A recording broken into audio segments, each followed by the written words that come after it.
Assalamualaikum warahmatullahi wabarakatuh. Madayaw ug maayong adlaw kaninyong tanan. Magandang araw sa inyong lahat.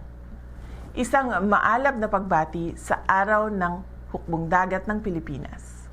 Binabati ko ang ating Philippine Navy sa inyong ilang dekadang serbisyo at katapatan. Higit sa lahat, kinikilala ko ang inyong paninindigan para sa soberanya at integridad ng ating teritoryong pandagat. Sa gitna ng mga hamon sa ating karagatan, kayo ang nagsisilbing unang linya ng depensa. Hindi biro ang inyong tungkulin.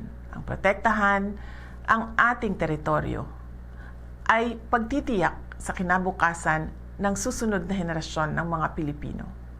Your role is vital in building a nation that is free, stable, and peaceful. I urge you to continue serving with integrity and courage.